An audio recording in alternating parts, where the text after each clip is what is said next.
right, thank you everyone. Good morning.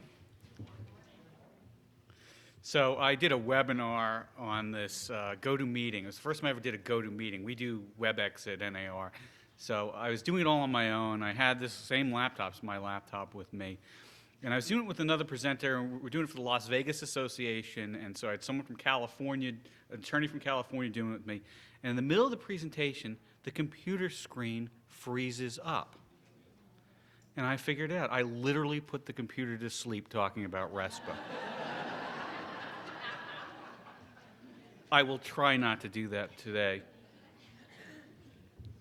So I'm going to give you a little background on the latest reforms. I actually yanked the slide out of here because this goes back to 1996, 1998, when Congress told, and I was actually working for a member of Congress back then, and we told HUD and the Federal Reserve that they ought to get together and marry the truth in lending disclosure with the good faith estimate. And they tried and tried and failed and failed. So in Dodd-Frank, Congress took over. And really, actually, in the dead of night, this is one thing that was added very last minute. Nobody got a heads up. That is your trade associations, whether it be, in our case, National Association of Realtors, with the other trades involved, American Land Title, Mortgage Bankers Association. Nobody got a heads up this was going in there. It was like a surprise on Sunday morning after the bill passed. Hey, did you see that they want to put RESPA and TILA together? And it's like, never mind. I mean, that was a good idea at one point, but in 2010, you had HUD make all those changes to RESPA. I mean, our attitude was, we didn't need this, but it was a different time 4 or 5 years ago, and it was hard to lobby for them to not do this, given all that happened in the mortgage markets and the upper hand that regulators had. So we kind of had to do our best to get this rule to be something that we can live with. And the question is, will it actually be something we can live with when it's implemented?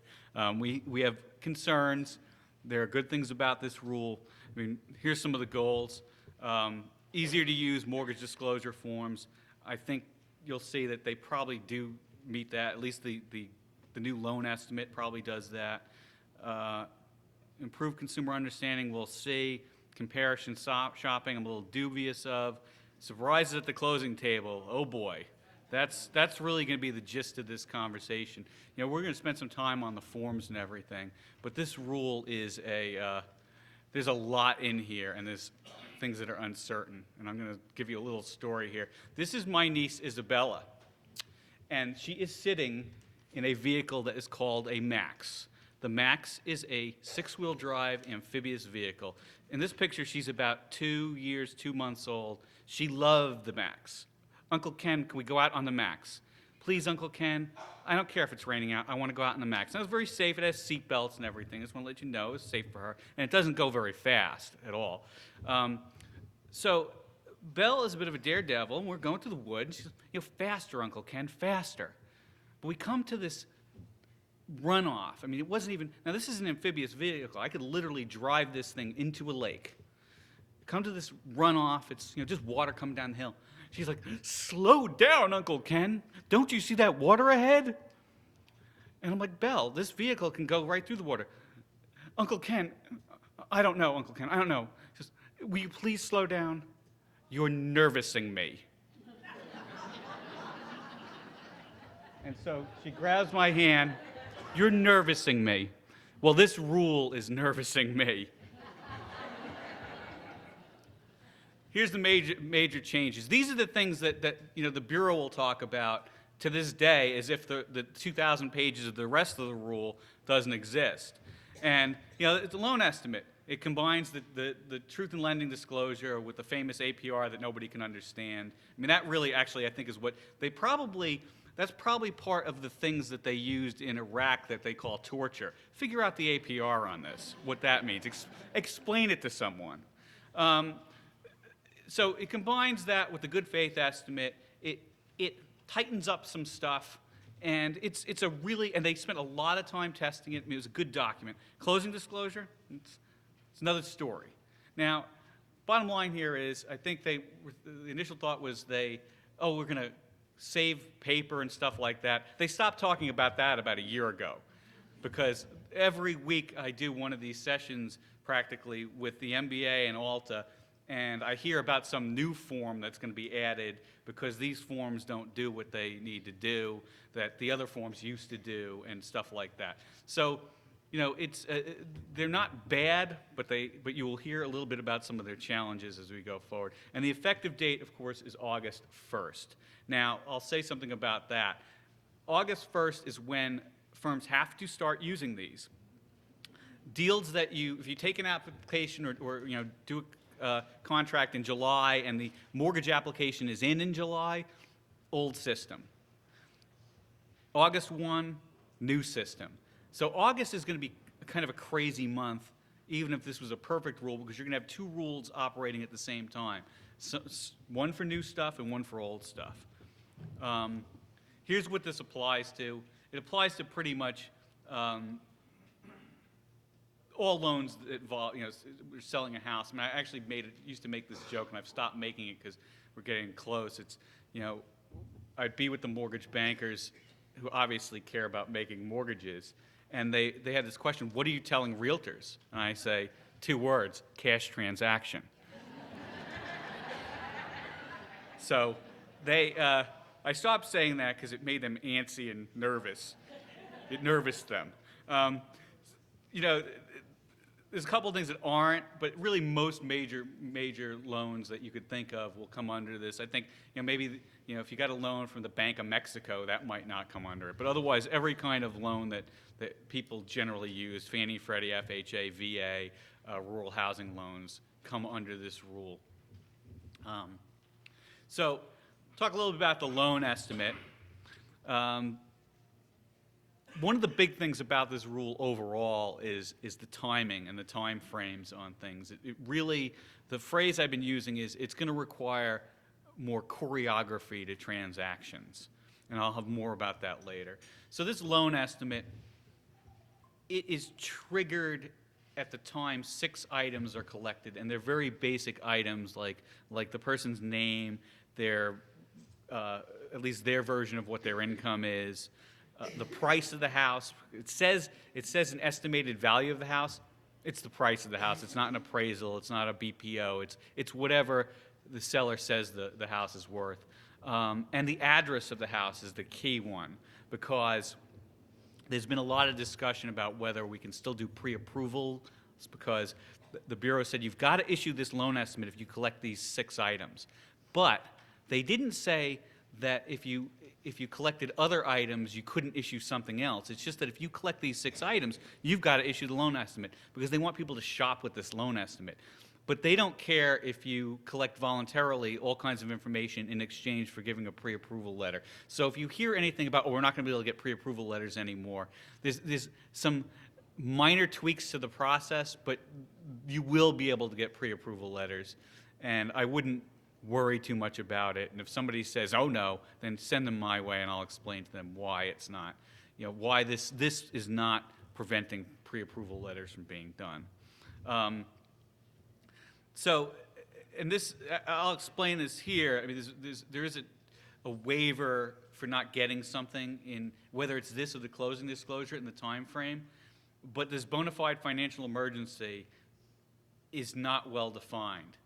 Basically, you've got to be in imminent danger of going bankrupt. And I don't know anyone who's about to get a mortgage who is also in imminent danger of going bankrupt, at least not from a reputable lender. Now, I'm from New York, and I know where people can get loans when they're in danger of going bankrupt. But the penalty is not a jail time. It's usually some time in the hospital. So this is not a way out, this bona fide financial emergency. It requires the consumer, you can't even sign a form, you got to do a written statement saying what the terrible thing is, my dad's going to die if I don't get the money, or or I'm going to go bankrupt or whatever.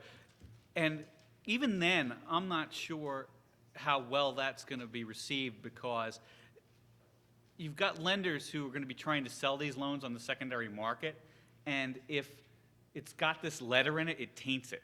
You know, if they skip these timelines, it taints it. And so people are basically saying that this is almost worthless, especially since the Bureau hasn't said it's anything more than what I said. You know, if they said it was, it's certainly not, it's not you're gonna lose your down payment. It's not you're gonna lose, it's not that your interest rate's gonna go up. It's not that you're gonna, if you don't close today, you're gonna have to pay, because it's the 30th today, you're gonna have to pay a full month's worth of interest, and you're gonna have to have your moving truck sitting in the driveway or whatever, and paying these guys. It's not that. So it really, the only thing they've said it is this really drastic scenario. And I will say that we did not advocate for that. We advocated for the ability for there to be a waiver, and they said no. I mean, and I've tried to give alternate options. I call it a knowing waiver. I mean, I think we continue to advocate for this, but the Bureau did say no. So it wasn't like we let this happen, but it's, you know, it's a concern, and it's more of a concern, as you'll hear later, obviously, as you can probably glean from how I'm talking about this, more of a concern with the closing disclosure than with this. And so I touched on the closing disclosure, and the big takeaway here is the 3-day waiting period. So you've got to receive this in hand a full 3 days before closing. So if you want to close on Thursday, this has to be in people's hands by Monday. And if you mail it to them, it has to be in their hands. It has to be mailed 7 days prior, basically. But everyone's kind of assuming they're going to try to do some kind of either in-person thing or where there's a proof that they receive it, like a FedEx type situation. Because if certain things change, you're going to have to do another 3-day waiting period. And this is where things have gotten a little bit, well, let me talk a little bit. So what the rule says is it's major changes to the loan terms require a new 3-day waiting period, up or down on the APR by 1/8 or more, which can happen a variety of ways. So that's not like a small thing. Change the loan product. You go from an ARM to a fixed rate or a fixed rate to an ARM. The addition of something that is viewed as a risky thing, like a prepayment penalty or a balloon payment, something that requires a new 3-day waiting period. And there's really no way to waive that, as I said. This is better than what, I often say with this rule, you should have seen what they wanted to do. They wanted to make people wait 3 days for any change over $100, no matter what it was. It could be anything. And so we strenuously argued against that. I like to say, I'm not going to give you the whole argument, but basically I wrote the comment letter and I said, don't do that, that's really stupid. And they listened, thank God. But they did some other things that it's going to create issues. They made the lender responsible for everything on that closing disclosure, which means, in shorthand, I think you've been given an article, I kind of hit on some of this stuff in the article, which is sort of the absolute basic stuff you need to know to manage this situation. But it means that you're going to have a situation where sometimes that lender, and many times that lender is not going to be at that closing table. Oh, there might be somebody representing them there, but they're not going to be the ones who can make the decision about whether a change is okay. And so the way I describe it, you're going to be here in Charlotte. It's going to be 10 o'clock in the morning. You want to change that closing disclosure, and you might be calling Nebraska, and the first person that you get in Nebraska isn't going to say yes because of everything that's happened in the lending industry. They don't want this $200,000 or $300,000 or $400,000 loan on their head. They're going to want to get their supervisor, and so I see last-minute changes at closing, not necessarily kicking things to 3 days, but it may mean at 9 or 10 o'clock closing doesn't wrap up until 3 or 4, and it may mean the closing that was dependent on that doesn't happen until the next day. So you'll see in my general advice is where possible, avoid changes at closing. And I'll go into a little bit more detail. I know look, I actually started off, my mother's a mortgage banker and my stepfather is a builder contractor, and both of them were realtors when I was like a teenager, and then my mother went into mortgage banking, and I worked in the mortgage bank, and one of my jobs was this gives you an idea how old I am. I know I look very young, but I actually was handed a handwritten HUD-1 that I typed up on the typewriter because we didn't have a computer in the office at that time. And so I know about last-minute changes. So that's why I'm being very, forthcoming about this. I really feel that you are going to want to quarterback your transactions as much as you can and make sure, try to avoid these last-minute changes. And then, of course, also obviously work with lenders that you're comfortable with, that especially if you know that you won't have problems like this with them. I mean, that's if you can. I mean, obviously the consumer chooses this, but if you're going to make recommendations, that would be part of my recommendations on things. Is some lenders will be smoother than others, or if you have a difficult transaction, I think that this these particular lenders are better. I mean, you're free to do that. I mean, you can't require anybody to use a particular lender, but you certainly can make recommendations based on that, because I think it will, at the very least, be an issue in the first several months. What I hope will happen, and what the lenders on my panel, when they nod their head when I say this, so I feel better about it, is, like after about 6 months, I think they're going to have a list of things that are automatic. Like, you don't need to call us to get this approved. It happened 50 times. We handled it the same way.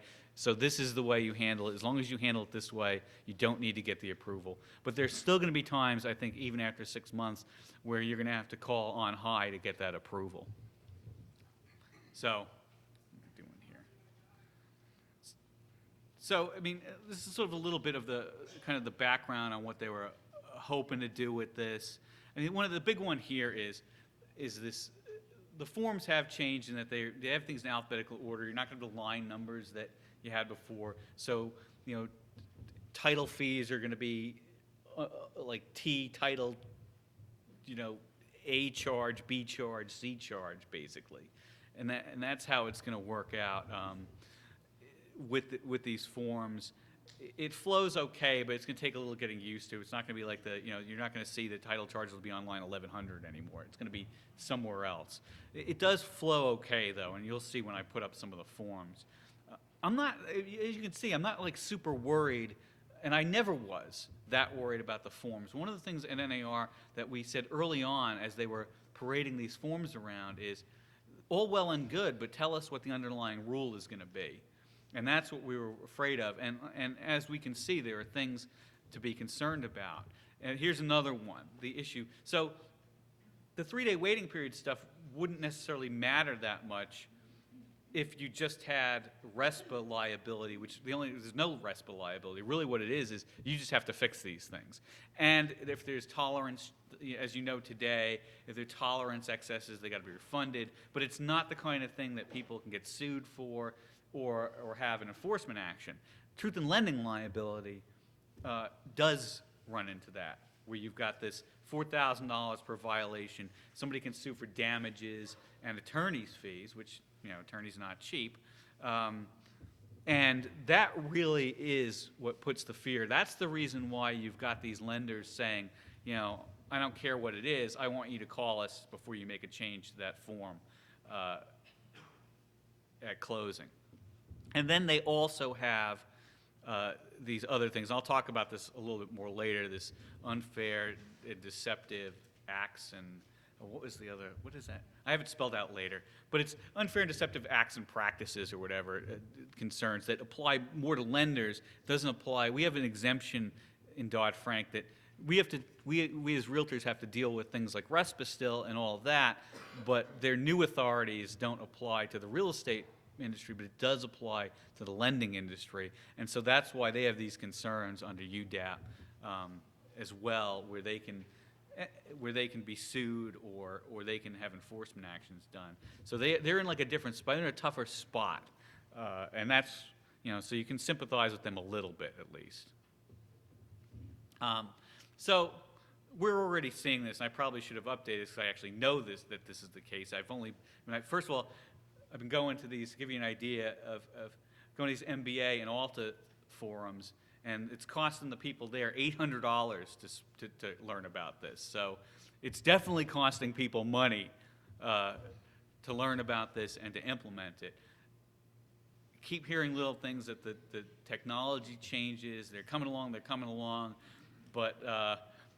there's concerns that the technology isn't going to be 100% ready or 100% ready for every loan type, and there'll be glitches there right now. So people are working diligently. We should know more in the next month or so as the providers put their stuff out to the lenders and the title folks and the closing folks, and depending on what the model is in the particular stage people are in. There's a lot of fatigue over this too, and that's the thing, because like I said before about Nevermind in the beginning, after HUD made those changes, people didn't want to make any more changes. They thought it was good enough.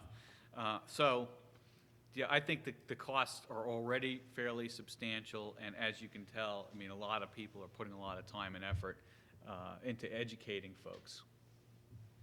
So here's the forms, and I mean, basically the loan estimate form is just an improved version of the good faith estimate with more information, better displayed. It does have cash to close. That was another thing that was, I think it's absent from the good faith estimate. I mean, they could probably, lenders could have, they could have added things to the good faith estimate if they wanted to, but they were very careful. Here, they're mandated to at least give some idea of what the cash to close is.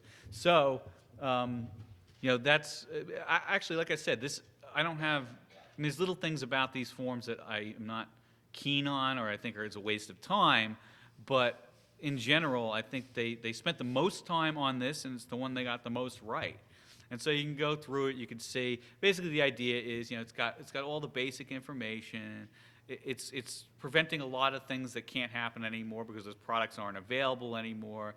Balloon payment, is there going to be negative amortization? Is there going to be, there's all these little check boxes that are going to be checked no probably in this day and age, given what's happened.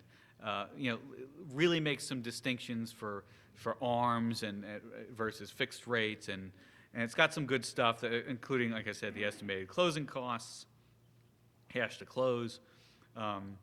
Here's an ARM situation. If you look in that projected payments section, I don't know how easy it is to read on the screen, but you can see that it gives you an idea that, hey, yeah, in fact, I'm not going to always be paying $812 for this. It could go up, and it can go up by this much, and so people won't be surprised. I think it's a little redundant because there's a lot of other rules that have been implemented since then that prevent people from essentially getting hoodwinked, so to speak, into the. But whatever, it lays it out. This is there were tunnel vision. Everybody in the last 3 or 4 years, as far as the regulators go, has been trying to save the world with their individual rule. So there's a lot of layering of things that are pretty much redundant at this point. I mean, you'll probably thank God that you'll find out if you're getting a balloon payment. Well, there's 8 other ways you're going to find that out now under the various rules, and probably get buried in disclosures. These estimated settlement fees, a lot of this stuff is designed to go also with the closing disclosure. The 2 documents match up fairly well, and it's just improving upon, I think, what HUD was trying to do with their good faith estimates, and then the various, how they match up with the tolerances and the various things like that. Everyone has their quibbles here. The biggest one that I think is really troubling a lot of us is this issue of the owner's title policy and creating the impression that you really don't need it. And I guess, it depends on what state you're in. I think you guys actually have some pretty good consumer protection laws with regard to title in this state.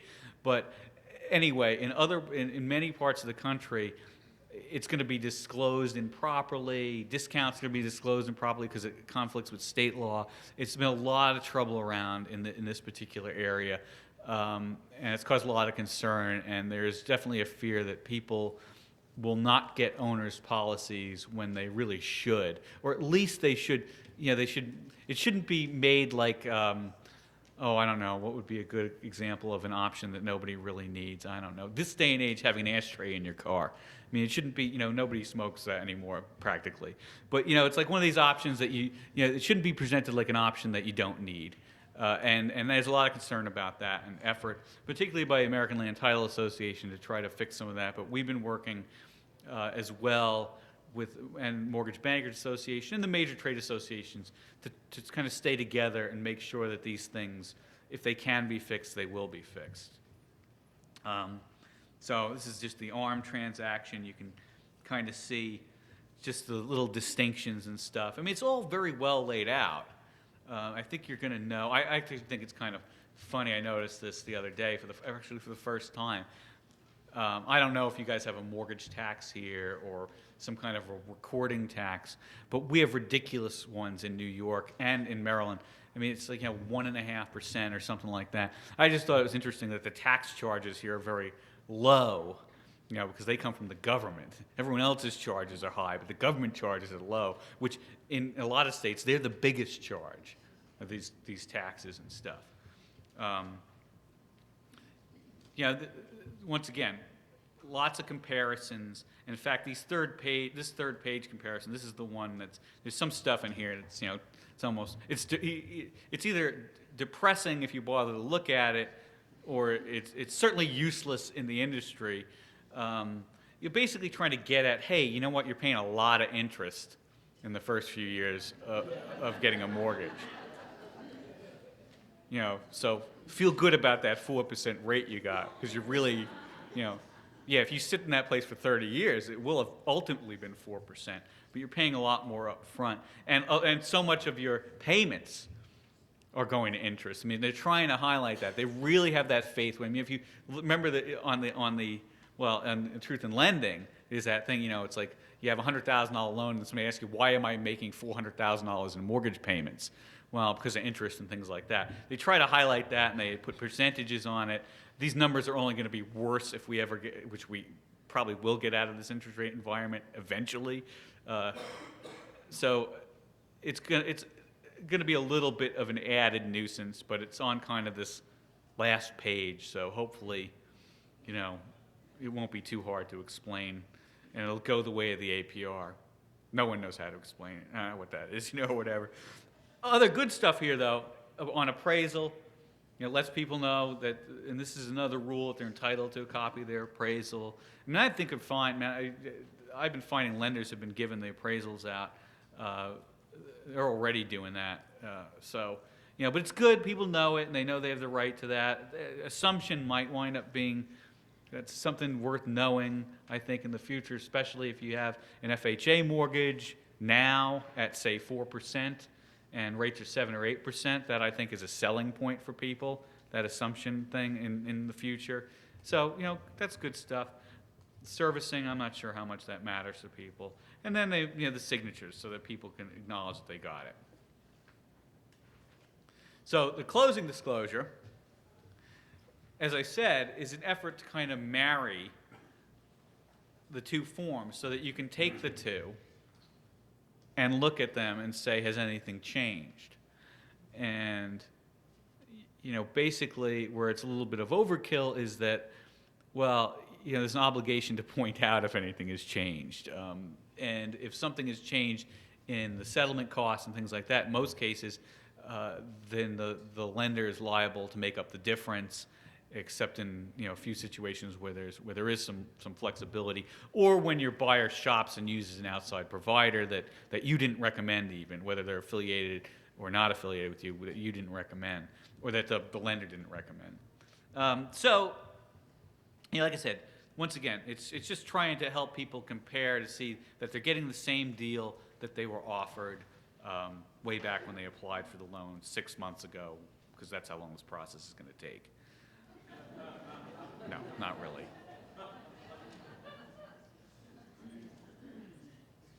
Second page, more details on the closing costs. Yes, there's a spot for real estate commissions. Yay.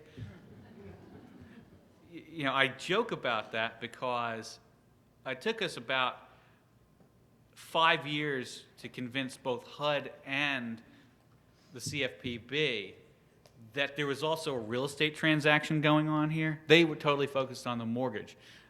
It was the seller is an afterthought on this. I mean, they really, there's no recourse for them on anything, basically. It's like they get, the buyer gets the closing disclosure 3 days beforehand, or well, heck breaks loose. The seller, oh yeah, I guess they ought to get it too. And they get it basically the day before if they ask for it, like the HUD rules and that kind of a thing. So, but they did put some of this stuff in here. Once again, various concerns about whether in some places there's enough lines for things. In the rules you can have addendums. There's workarounds for a lot of these various things, and a lot of it's very state dependent, which is why we've been sharing it with we've been trying to talk to the various states. I know some of your folks are looking at maybe contract changes and things like that, and that is a wise move because of the changes in the timelines with all this stuff. Once again, going through here, this is a refi, so it's just the same form with the refi information in it, and the big deal, I think, with the closing disclosure, other than the waiting period, is that they tighten the tolerances even more, so that particularly if you're working with an affiliate lender, those charges have to be the same on the good faith on the loan estimate, the old good faith estimate, as they are on the closing disclosure. They really can't change. I mean, they can if there's serious change circumstances, but basically under the rules they can't change. Whereas outside providers, still can change basically. And recommended providers have a 10% tolerance. So if it's not an affiliate, but it's recommended, you've got to, when your companies talk to, or when your mortgage friends talk to, say, the title people and recommend title people, they better ask them what their charges are and have them right, because it's going to wind up costing them if these tolerances are exceeded, or in the case of an affiliate situation, they're going to have to make up whatever difference above whatever was listed on that loan estimate. See. And this is all, there's spots for everything.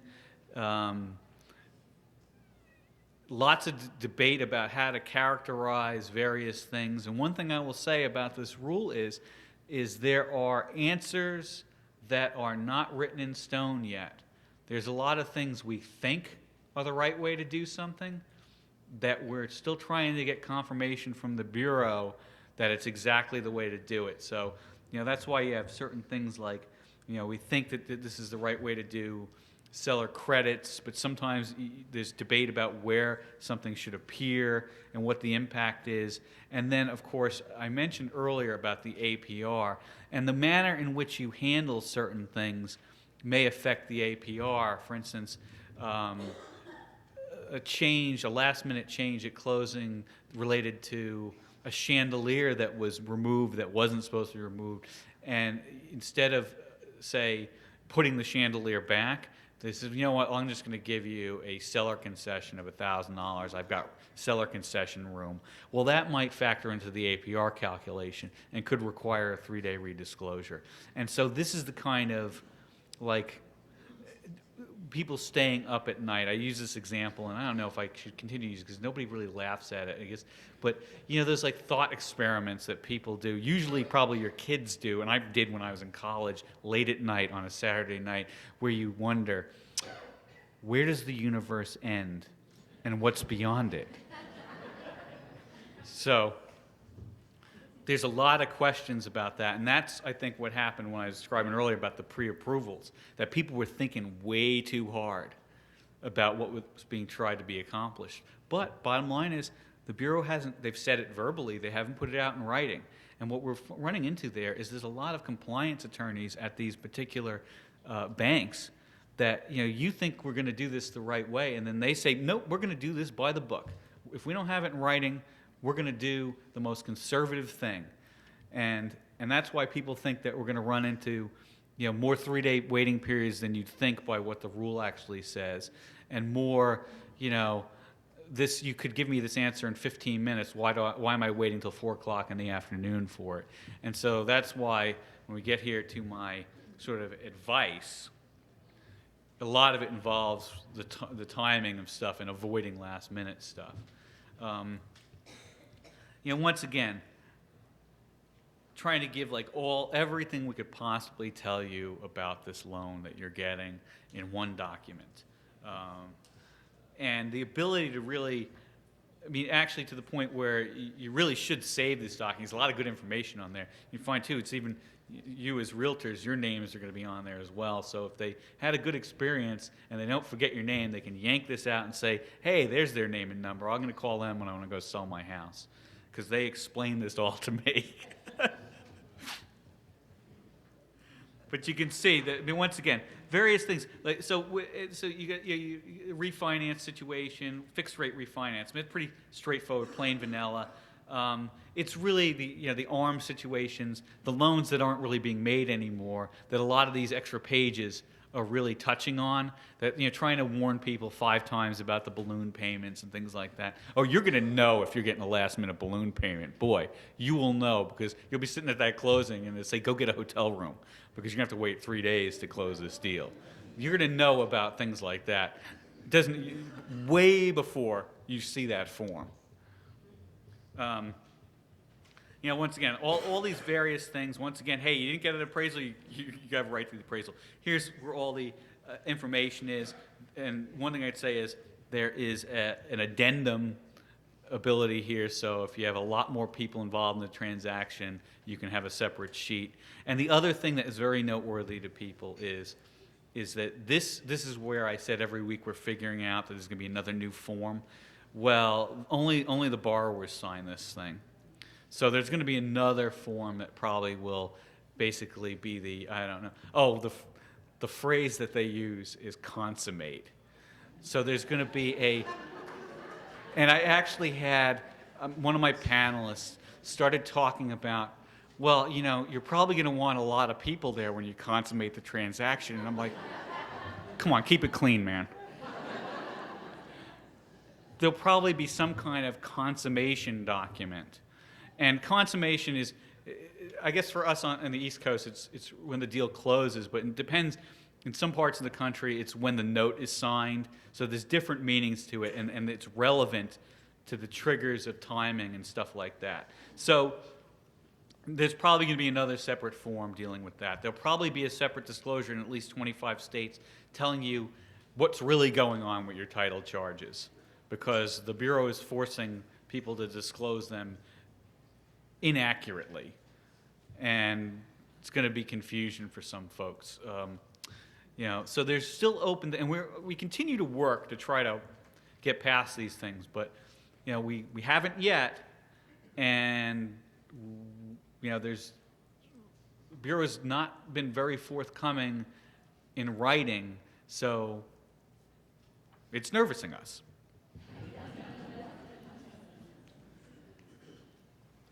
And this is really my general advice, and I'll take some questions on this, because I'm going to talk a little bit about marketing agreements and stuff, but we're going to take about 15 minutes worth of questions, and then because this marketing agreement issue is a hot issue too, and I don't know if you heard it. So I'm going to do that, but I'm going to take questions after I rush through this, because you've heard this a little bit anyway throughout this whole thing. This is, obviously, you've gotten the idea that this is going to be a major transformation to the process for at least a lot of transactions. You're gonna be more important than ever, I think, as team players on this. And you're all good realtors because you're here with me today on a Friday morning. So keeping on top of your clients and keeping on top of the other people in the transaction, the loan officers, the processors, and things like that, more than ever. One thing I've been telling when I go do these mortgage bankers things, I said, you guys also need to tell your realtors, if you want to make sure that loan estimate gets signed and acknowledged, tell your realtor. They'll make sure that their client signs and acknowledges it, and they'll keep on top of them as well, because we all have a goal of our clients have a good experience and get these transactions closed. I mean, that's the bottom line. I throw this out here about people getting their ducks in it, and I say try to target, if you want to close on the 30th, have in your head targeting the 23rd. Something that we've thrown out there is, people have thrown this out there that you might have to do like a pre-walkthrough. We all know that you want to do a walkthrough with the place empty, but you may want to do some kind of a pre-thing 7 days before to make sure that chandelier that was supposed to be there in the contract is still there, and make sure that you tell the seller's agent, hey, don't let them take that chandelier, because we could be in a world of hurt at closing if they do. and all of those things. Make sure things haven't changed too much, and then maybe do another walkthrough just to make sure that finally the final walkthrough. And it's a pain in the neck, but I can't think of any other way to be safe rather than sorry about it. And then buyers, avoid those closing changes. Really, that's the other part, targeting the 7 days in advance, is to give everyone time to make those changes before you run into a situation where the closing could be delayed. I mean, our data shows that, and we've been arguing this with the Bureau. Well, I'll tell you in a second on all that what we've been doing, because I think that's really the next slide. And the other thing is add 15 days to your transaction timeline. I'm hopeful that that won't be permanent, that once we all figure out how to play the game, that it'll be shorter. But I think that that's really your safe bet. There are little things in this rule that can take considerable time if a consumer avails themselves. And one that's not really talked about a lot is today when somebody gets their good faith estimate, the ball is really rolling on their mortgage transaction. This could very well be the case with the loan estimate, but the Bureau is encouraging people to shop with that loan estimate. And they have a full 10 days to decide whether they're going ahead with that loan. And, lenders can't charge for anything but the credit report until the person decides to go ahead with the loan. So you may be a good 2 weeks into the transaction before somebody orders an appraisal. If a borrower decides that, hey, I was on that Bureau webpage and, I've got this great document. I'm going to go shopping all over creation with this. And I'll see you in 10 days and let you know whether I want to go with you or not. And that is a definite possibility. And it's even more of a possibility because of that. Remember I mentioned that UDAP thing? You really can't, in particular the lenders, but we really can't pressure anyone to say or sort of say, you really need to get moving on this. It starts to look like a tactic that the Bureau is not going to like. And they'll find ways to go after it. Look, HUD wanted people to shop with that new good faith estimate. It never really happened for a variety of reasons. We all know people they shop rates and they do it, really early, much earlier in the process. We don't think that's going to change tremendously, but the Bureau has a different thinking here, and they're going to listen to a sob story if somebody winds up unhappy with their transaction for whatever reason. It could have been a perfectly done transaction. The only thing about it is that you rightfully said, "Hey, look, you got to get this deal done quickly. If you want to get your kids into school at the first day of school, you got to move on this process." All these things, you were pressuring them, and I really am fearful of that. And you see that in these cases that you might read about with these lenders and stuff that, they misled me, or, they made me think that I was getting that the Veterans Administration was endorsing this loan or whatever it was. And they're very conscious of that kind of stuff. And they're very sympathetic to that kind of a story. And so you're not going to have the flexibility, and particularly the lenders are not going to have the flexibility to say things that we all know are actually true. If somebody doesn't want to move too quickly to get the ball rolling. Now, hopefully people will be like they normally are and eager and really, that the forms are good and there's not that much to shop for these days. So hopefully it won't happen that much, but it could. And that's why I say you run into that. And then there's the time limits. There's the 3-day limit at the end. There's the potential for other delays in the process and redisclosures and more 3-day things. And then there's the, do we really have our ducks in a row on the lender's side or on the closing side? That all could add time to these transactions. So give yourself 15 days extra in your time frame. And I've been saying this because people are like, oh, well, should we put that in the contracts? I said, yeah, actually, if there's a contingencies, add to your contingency times, suitable times, if you can. I mean, in a lot of states that the contracts are promulgated, which is why people are working on trying to change them. But, if you say somebody's got to decide that they're going to buy that, they're going to go forward in 7 days, and they want to take 10 days to find a mortgage, those things don't jibe too well together, and it's going to create issues. And so you've got to kind of base things around these various things. And so, my message to our fellow people in this industry is, let's all work as a team. We're obviously backing our mortgage and title friends to the extent that if they're being unreasonable about something. We're an independent association, but if it's a reasonable fixes, we're backing them up, and in some cases we will make a detailed argument. In others, I will sit at the meeting and say what he said, because it's something very technical that is very lender oriented. But we want to make sure that ultimately our consumers have good transactions, that our realtors are able to close deals, and this is as minimal a problem as possible. So we say the same thing to the Bureau. And one thing I've been saying more and more to the Bureau is, and I will say this to you, is that they need to issue more guidance. And if these rules turn out to cause people to be sitting at a closing table and rotting for 5 hours, or they lose $1,000 because they wanted to close on the 29th and now they have to close on the 2nd, while they're contemplating this at that closing table, this is not the day and age where I started with typewriters and telephones. This is, iPads. And what they're going to do is, and everyone around the room is going to say, well, while we're sitting here cooling our heels, you can look up the CFPB website. They've got a great complaint thing, and you can complain about their rule to them. And then you will be the problem. Because I know when I sat at those closings, when it was something that was delaying something or causing a problem, it was because of the government. We were not going to take heat for the government at that table. We were going to rat them out as quick as possible, because these are our clients and our reputations on the line. And you don't want people thinking, especially if it is a rule or regulation, that this has something to do with you or something you didn't do right, and that it's some rule that's holding you back. So we've been telling them, and hopefully I think they're getting that. We're trying to get what we call a trial implementation period, or I don't like the term restrained enforcement, but that's what the nerds at the MBA call it. I call it trial implementation period or grace period, where we go from August to January 1st, and yes, we play by these rules, but we don't count the games. So, okay, we're going to use the new loan estimate, we're using the new closing disclosure, but if there's something that would trigger a 3-day waiting period, we mark it down, we report that it happened to the Bureau, but we go forward with the transaction.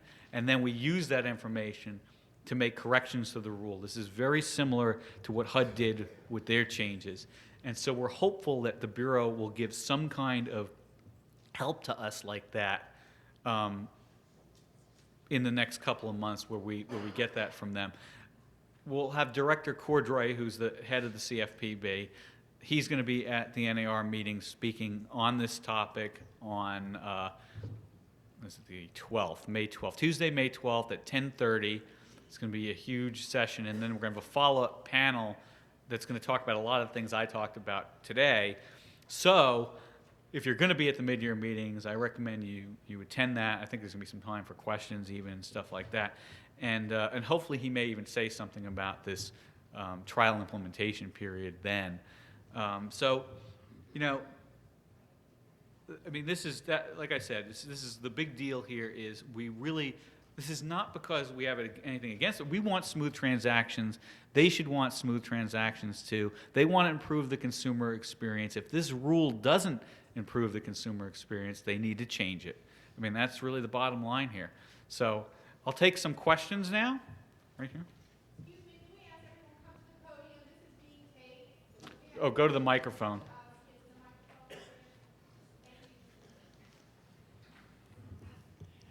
Thank you. You have informed the mortgage lenders, and they're going through the training. You have informed the realtors, they're going through their training. Have you informed the deed of registers so they can accept these new forms? That's a good question. We actually, yes. I mean, there has been, and that has been more of a CFPB effort, but the Bureau has been going around and trying to work with state and local governments and put out stuff there too. We've also been encouraging, obviously, the state associations to do whatever they need to do at the state level and at the local level. I mean, we've been trying to filter this down. As you know, there's over 1 million members of NAR, and so I've also tried to deputize a lot of these mortgage and title people I've run into, and I think everyone is trying to filter this down to folks, but to everyone who needs to know. And it's a slow effort, but really, I mean, I deputize you as well. Go out there and talk to everyone. Tell them to go to www.realtor.org/RESPA. You can watch a video of me. Just make sure that you tell them I look better in person. Hi. First of all, thank you so much for this presentation. You have made it so interesting and, frankly, enjoyable, which I was not expecting. I just have a message that I think everyone in the room will agree that the Consumer Protection Bureau need to understand that sellers are consumers as well. Those of us who are listing agents have a lot to do, and this is making it very complicated. I'm sure this is not the first time you've heard this. No, I'm laughing because we've said that to them in these public forums, and it's actually, people laugh about it because I wasn't kidding. They really acted as if people only got mortgages. They didn't know what they were getting them for. They just got mortgages. And they didn't have like lines on the forms related to the real estate trade. Oh, how many lines do you really need there? I mean, how many taxes are there? Well, some states have a lot of taxes, Oh, well, we really want this here. Well, there's a real estate transaction going on here too. And you're absolutely right. And so that we do keep driving that message with them. But also, it is what I said. They've been very focused on the buyer, and the seller's been an afterthought. And, we keep driving that message, though. What can we do to help humanize the seller as a consumer? Well, I mean, I think I really think it's just more of mentioning how they can be put out in a transaction too. Absolutely. Because the seller is not moving. We don't want these sellers to be moving to cardboard boxes on the street. They've got transactions ostensibly coming too. Most of them are going to be buying another house somewhere. Some might be going to rent or do something like that, or they may already have another house.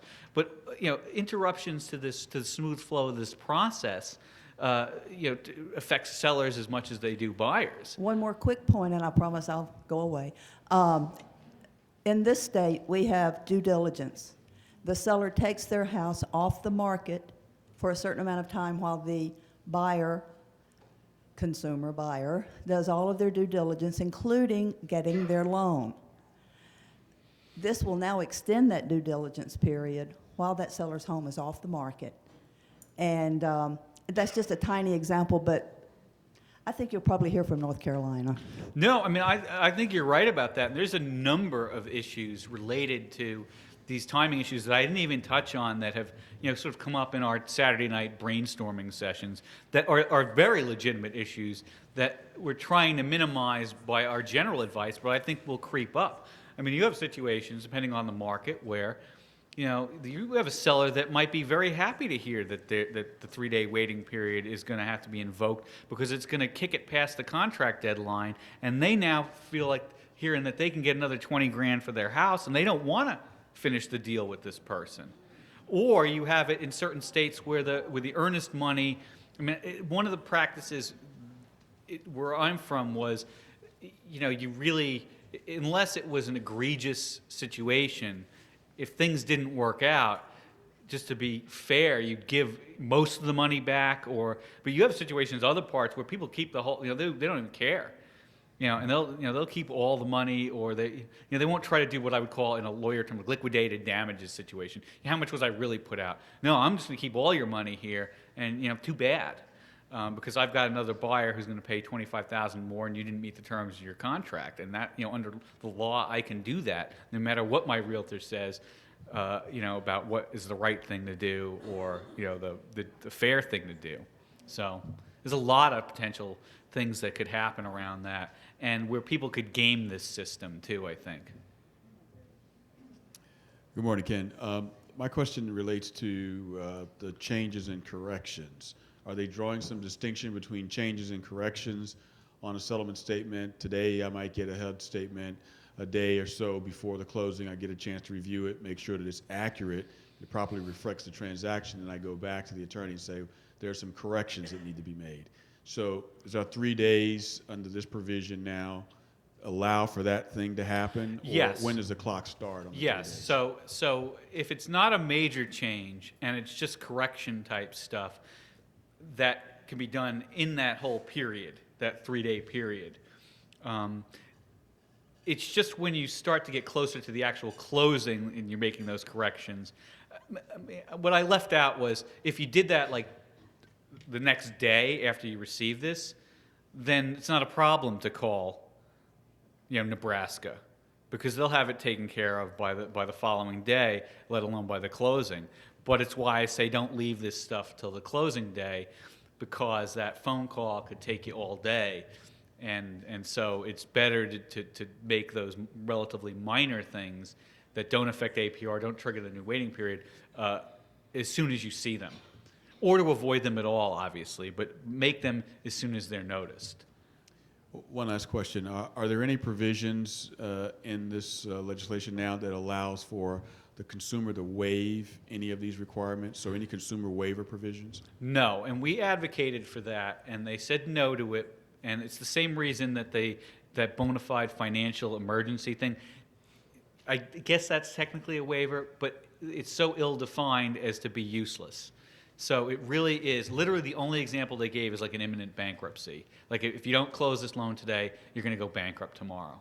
And, that's very rare, and that's not what I think people think of when they think of bona fide financial emergency. Now, one thing I have been advocating, and NAR has been advocating, is for some kind of a waiver, or in the alternative, what I would call a knowing waiver, where, if you're in an attorney state, your attorney signs off that you reviewed these changes with client, and you just put an affidavit in there. Or maybe, I don't like to add, it's a lesser of two evils, but maybe, hey, I spoke to a housing counselor, they explained the situation, that I had 3 days, I understood it, and I'm signing this, and they're signing. So that's the kind of thing I've been, I think that's the kind of thing that, while it's a pain, I think it's the kind of thing that might fly with the Bureau, where they won't say this is just you trying to drive a truck through some loophole. So. Thank you, Ken. It's been very helpful. Do we encourage the loan estimate before we find a house, knowing there's that 10-day waiting period, or it's after the house because the address is one of the... You've got to have the address. So the rule is that once you get those 6 items, even if it's by accident, you've got to issue that loan estimate within 3 days. No, don't tell me the address. It's like, yeah, it's, that's what the loan officer will be thinking there, because I don't want to know that yet. Don't tell me any address. And as we start to go through this process, my experience with the CFPB is they're not the easiest people to talk to. Is there a place at NAR that we can go to let you know what we're experiencing, that you can then be the advocate? Where do we go to give you that Actually, you information? just send me an email. My email address is KTREPETA@realtors.org. One more time. So KTREPETA@realtors.org. I was going to give you a phony address, but since I saw you all writing it down, no, that really is my address. And believe me, if you Googled my name, I'm all over the web. I'll never get a date again because everyone sees these videos. And my last question is, how does this affect seller financing? Not at all, practically, because the seller. Well, it could if it was a seller financing situation that invokes the other rules. In other words, if you do a lot of them, but in a general situation where the seller is, if you're doing like one of these, then you don't have to abide by this stuff. It's not covered. But it's only when you start to invoke the other rules, like the QM, the ones where you have to do 3 or 5, or when you go down that chain, that then you start to have to also comply with these rules too. But otherwise, it's, those, I would say those are the more onerous rules. Before you get to this rule, you hit those rules. Yeah. Ken, I have a question about the changes and the variations in the expenses. I understand that the closing costs are categorized based on the what they call it, the tolerance bucket. Is there any clear guidelines? Because I understand that not every change on the cost and expenses is going to automatically delay the closing. Some of them, basically, they're 10% allowed. Well, really, that's actually not that. Any changes could delay the closing because they might have to be approved by the lender because you're just changing the document. But the tolerance stuff can all be handled later. And sometimes, if it's the result of changed circumstances, you don't need to do anything about it at all. It just have to have been redisclosed. So if the title charges change because of some change to the price or the loan amount or something like that, then that's a changed circumstance. You redisclose the whole thing, and then that's the new baseline. But it's really the tolerances and they can be cured later. I forget if it's like 30 or 60 days they have to. So if there's a mistake that causes a tolerance to be exceeded, it's not one of those things. You can cure those later, basically. I mean, is there any clear guidelines for those allowed changes? So let's say the HUD can be amended within the 3 days. No, the 3-day thing, no, there is. It's the APR. If the APR goes up by 1/8 or more, or goes down by 1/8 or more, been arguing for years that shouldn't be the case. That's what the rule says. You change the loan terms or product are the big ones. So it's really major changes to the loan terms and product that cause a 3-day waiting So the period. Bureau doesn't have any categories as far as expenses, like what type of expenses can be shopped and are allowed any changes and there's zero. Oh no, they do have that, but that's not related to the 3-day waiting period. That has to do with the lender being responsible for what's on the form, basically. And yeah, they do. And so there's certain things, the things that can be shopped. It's really what the practice is in the various. There's in that you guys can get this, and you can see the forms at CFPB.gov also. But it's very clearly stated. These are the things that you can shop for. These are the things you can't shop for. Is that The things you available can't shop for can't change. Right. Is there a guideline? Is that information available on NAR website? Yeah, it's in this presentation, and it's on the CFPB forms have on CFPB.gov, and the page is Know Before You Owe, but it's there. These example forms are there. The forms and it's very obvious. Okay, thank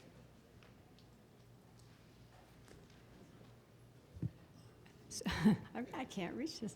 You suggested a 15-day pad at the end. What about our due diligence period up front? How much additional time should we allow for that? So I am probably not qualified to tell you, except that I would allocate much of that 15 days wherever you need to in the process. If you think that I'm saying 15 days from front to back, and if you think it's going to add 10 days in the middle or at the beginning, then add your 10 days there. I mean, what I will tell you is that I've spoken to thousands of people, including lots of mortgage people across the country, and I've had no one say to me that 15-day advice is bad advice. So I just think you just allocate it where you think you need it in the transaction, and ultimately you'll come up. If you think you're going to have to add 10 days to the due diligence period, think of that and then tack your other 5 days on to the end. Because you said the appraisal might take 10 days to even be ordered, which means our due diligence period is going to have to be extended. Right. So that's what I mean. If that's how, because you've got this due diligence period and it's dependent upon that, that's why I say I've been talking to these state associations, and they want to. They're changing the contingencies in the various contracts, and every state has slightly different contracts and things like that. And that's what they're doing is they're allocating this to the areas, where they have issues. And if that 10-day thing is the big thing, then allocate your time into that slot. And it could be more than that, but I don't think so. I mean, I think some things will happen at the same time still. So 15 days has been a good number. Okay, great, thanks. I'm going to take one more question because I do want to tell you a little bit about this RESPA stuff, because this other RESPA stuff, because it's really important. Hi, and thank you for being here and explaining all of this to us. To the due diligence issue again, you were talking about there being a limited number of spaces available. Is there a space on there for a due diligence deposit? Along with an There are earnest blank deposit? spaces Okay, that you can put whatever you need to deal with, whatever state issues. I think the only question is that some states, there was a fear there's not enough spaces. I think the word is you can have addendums in a lot of cases if there's extra, but the Bureau would love it if the states would change things such that there were fewer spaces. And they're trying to make an example. I didn't talk about it that much, but in the presentation it was listed out there. They don't like, they really have an in for title, and they are listing everything out and trying to make an example of title. So, and they would certainly like to not have 6 or 7 spaces for where title goes. So, yeah, but there are spaces for things like that. and then another thing that I was wanting to know about, and this probably goes more into RESPA, but from my understanding, they're trying to keep the information separate, keep it more confidential for both parties. Is that accurate from what I'm being It's told? Could not. it It's result in not 2 really. closings? That issue is a separate issue that is very important, and is not necessarily related to this, but it will factor in the sense that there's personally everywhere the government now, except for in their own documents and computers and stuff, but they really care about whether you expose people's personal information to people who shouldn't be seeing it. And so there's a lot of concern there. Part of the reason why I said before about the lenders telling you that somebody got the disclosure, I mean, I think one thing you're going to see is there's probably going to be some form where if you want to see the closing disclosure as an agent, your borrower or buyer borrower is going to have to sign something saying that they're willing to let you have it too. Or they're going to have to give it to you directly. And so we've been talking about this, how this is going to be a problem. One of the things, that's why I said before about the loan estimate, but I also meant it for the closing disclosure, is, hey, lender, when you send that closing disclosure out, let my realtors know about it, because they're going to be able to help you with this. But they got to know, so they got to be able to call their client and say, hey, look, I understand you got this delivered today. You want me to explain it with you, help you explain it, if you can't get it, automatically. Right. So, Well, I mean, but that's how you got to work together on this And stuff. if they're trying to keep it so separated, and they don't want the sellers know what the buyer's paying, and they don't want the buyers know what the seller's getting at the end, how in the world are you going to do it with one closing? Oh yeah, I Trying don't to think that explain any it. of that. I mean, that's all going to fall by the way. Yeah, some of this is like, once again, where does the universe end? I mean, you just can't possibly. Well, I don't know what I paid for that house. Well, I don't know what I sold it for. Yeah, I mean, how could you? Somebody's going to know that stuff. I had What heard was that his raises name? a One of the concern that funny things is about the 6 items for the loan estimate. One of them is not contact information, so somebody can show up at the lender's office and you tell them how much, tell them their names, tell them their incomes, never leave their phone number. And it's like or their address. Where do I send this loan estimate to? I have to send them a loan estimate. You're running down the street with it. Hey, come back. Thank you. So, let me go real quick here. Here's some of this. I've described, I think, adequately how the CFPB is. They've got a lot of power, a lot more power than HUD ever had. They're enforcing like 14 different rules, including RESPA, and they mean business.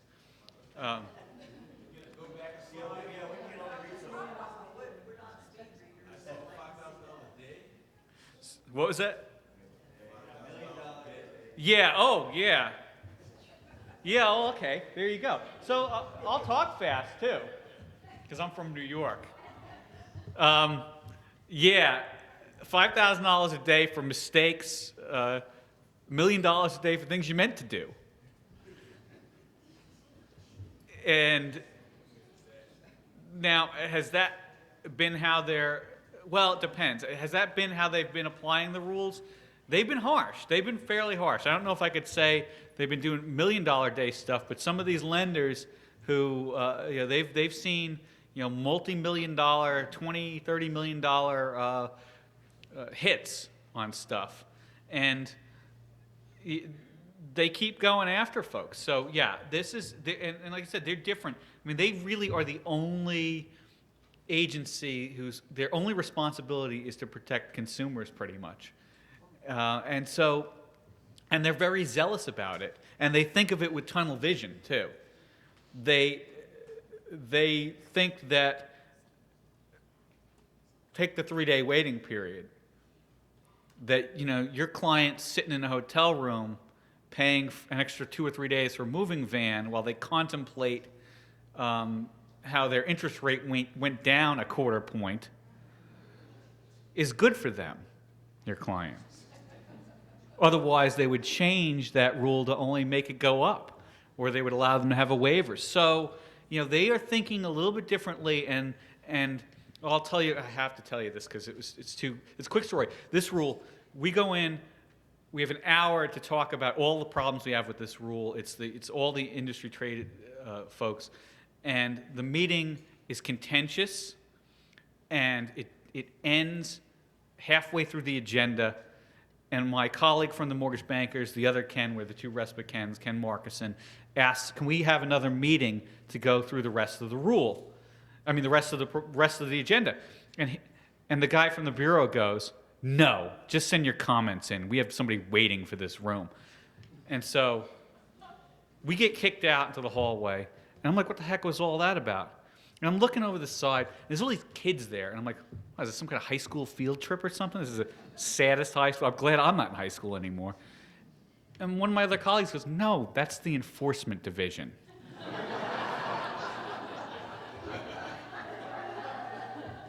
These people don't own houses. They don't even have driver's licenses yet, some of them. And so you got some folks, and I was a zealous attorney in law. I mean, zealous attorney when I got out of law school, and I understand it, but it's nervouses me. Because, and when they go in and they audit firms and they, ask questions, so, what does a settlement agent do? That nervouses me. I think the people enforcing these rules ought to know that stuff. So they're gaining experience, and we're helping to educate them, but they are very tunnel vision, and they have it in for things, including these marketing agreements. And so I have at the top here, they didn't like an affiliated business disclosure that didn't have the right letters capitalized and things like that. And they fined the company $500,000 for a bad disclosure that didn't exactly follow a sample disclosure from 1996. So some ancient sample disclosure that was probably on fax paper didn't have certain letters capitalized, certain words capitalized, and it was a $500,000 fine and about as much in legal expenses. So they are being very strict, and the same is true with marketing agreements.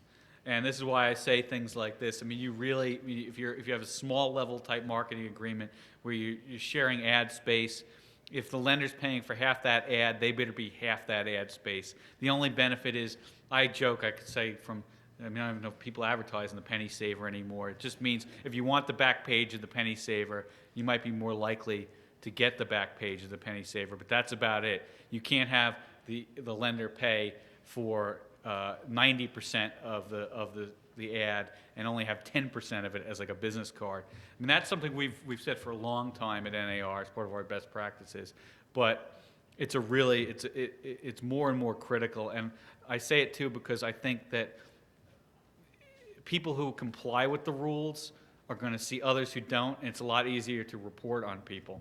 So I won't tell the long story on that one, but that's it. It's just going to be, it's not necessarily that the Bureau of Police are going to go after people. It's going to be a competitor that says, there's no way so-and-so wouldn't even buy coffee yesterday. There's no way they're paying for that $1,000 ad or something. You know, so that's how it's going to be with this stuff. You know, and on RESPA, I have to go quick because I'm running out of time here, but you know the basics of RESPA is you can't take anything of value for the referral of settlement services when there's a federally related mortgage, and that's really all mortgages that you get these days are federally related mortgages. If it comes from a federal bank, it's a federally related mortgage. If it's a Fannie and Freddie mortgage, it's a federally related mortgage. FHA, VA, rural housing. So, and that is a hard and fast rule, no thing of value. The joke I make about that is I can still take New York Jets tickets because they're not a thing of value. They're terrible. But seriously, and in fact, I hear the Bureau hands them out as punishment to New Yorkers who violate RESPA. You know, so here, I kind of said this already. All these things, your basic things that are all federally related mortgage, but not commercial. That's not included in the RESPA. And you know, you see your construction loans and things like that, and big land purchases and stuff. And I'll shorthand this for you. Settlement services, we tried to say that home warranties were not a settlement service, and we were rebuked. So most everything that is not, if it's not specifically excluded in the statute, if it shows up on the closing disclosure or the HUD-1, consider it a settlement service. So any referrals relating to any businesses that you do businesses that get paid for on that HUD-1 or are supposed to be paid for on the HUD-1 are going to wind up being, considered settlement services. This whole idea about the agreement or understanding for referrals, I almost should take it out of here because the way the Bureau has been behaving lately on this, you could have a telepathic agreement. If it looks like you're getting something for referrals, they're inferring the agreement.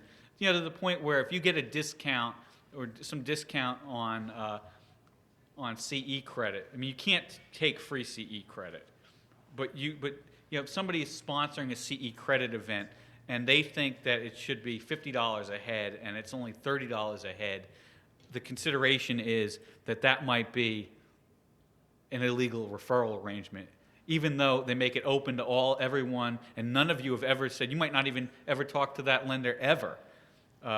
They just think that the potential there is, I joke that, you know, you eat that donut and you're going to be hooked on this. And so that is really, I mean, it's a huge concern. I already told you what things of value are. It really is anything. It's a chance to win something. I did a course in Alaska, and somebody said to me, well, what if there's just a bag of money was on my stoop? And I'm like, what? No.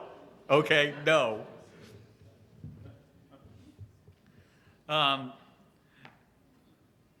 These exceptions, there's one or two that are important. I mean, you know, services rendered is the big exception. They've got to be real services.